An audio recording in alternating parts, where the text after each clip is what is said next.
A Bíblia Sagrada. Gênesis. Capítulo 19. Sodoma e Gomorra destruídas. Os dois anjos chegaram a Sodoma ao anoitecer, e Ló estava sentado à porta da cidade. Quando os avistou, levantou-se e foi recebê-los. Prostrou-se com o rosto em terra e disse: Meus senhores, por favor, acompanhem-me à casa do seu servo. Lá poderão lavar os pés, passar a noite, pela manhã, seguir caminho. Não, passaremos a noite na praça, responderam. Mas ele insistiu tanto com eles que, finalmente, o acompanharam e entraram em sua casa.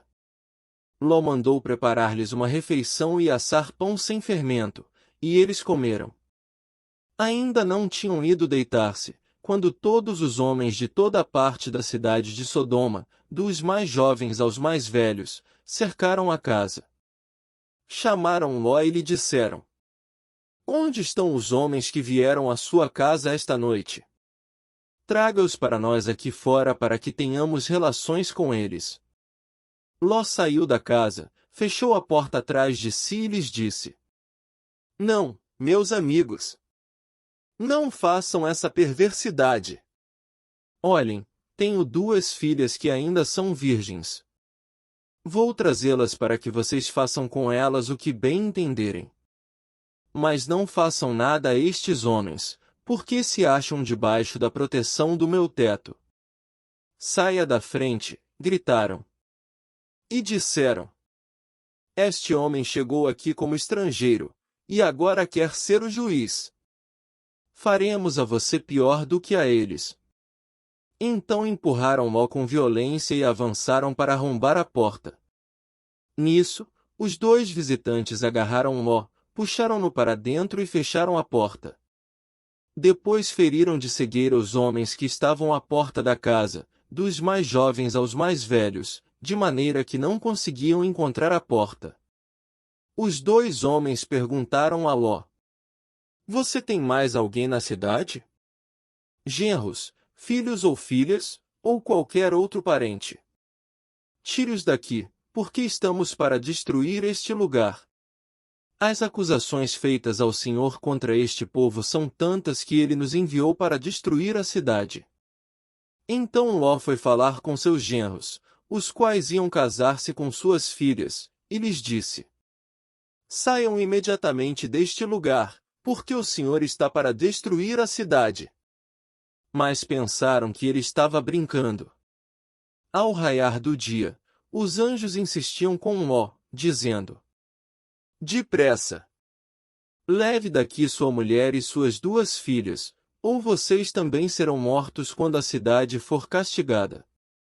Tendo ele hesitado, os homens o agarraram pela mão, como também a mulher e as duas filhas, e os tiraram dali à força e os deixaram fora da cidade, porque o Senhor teve misericórdia deles. Assim que os tiraram da cidade, um deles disse a Ló: Fuja por amor à vida. Não olhe para trás e não pare em lugar nenhum na planície. Fuja para as montanhas, ou você será morto. Ló, porém, lhes disse: Não, meu senhor. Seu servo foi favorecido por sua benevolência, pois o Senhor foi bondoso comigo, poupando-me a vida. Não posso fugir para as montanhas, senão esta calamidade cairá sobre mim, e morrerei. Aqui perto há uma cidade pequena. Está tão próxima que dá para correr até lá. Deixe-me ir para lá. Mesmo sendo tão pequena, lá estarei a salvo. Está bem, respondeu ele. Também lhe atenderei esse pedido, não destruirei a cidade da qual você fala. Fuja depressa, porque nada poderei fazer enquanto você não chegar lá.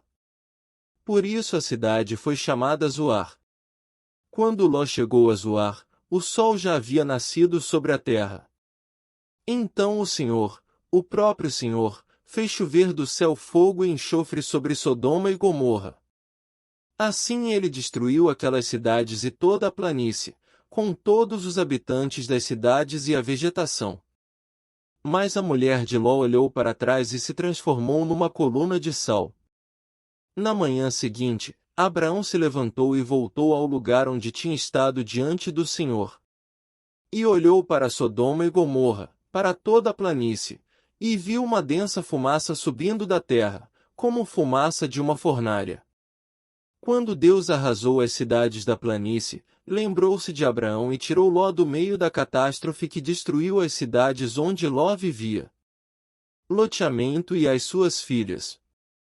Ló partiu de Zoar com suas 2 filhas e passou a viver nas montanhas, porque tinha medo de permanecer em Zoar. Ele e suas 2 filhas ficaram morando numa caverna. Um dia, a filha mais velha disse à mais jovem: Nosso pai já está velho, e não há homens nas redondezas que nos possuam, segundo o costume de toda a terra. Vamos dar vinho a nosso pai e então nos deitaremos com ele para preservar a sua linhagem. Naquela noite, deram vinho ao pai, e a filha mais velha entrou e se deitou com ele. E ele não percebeu quando ela se deitou nem quando se levantou. No dia seguinte a filha mais velha disse à mais nova: Ontem à noite deitei-me com meu pai. Vamos dar-lhe vinho também esta noite, e você se deitará com ele, para que preservemos a linhagem de nosso pai. Então, outra vez deram vinho ao pai naquela noite, e a mais nova foi e se deitou com ele. E ele não percebeu quando ela se deitou nem quando se levantou.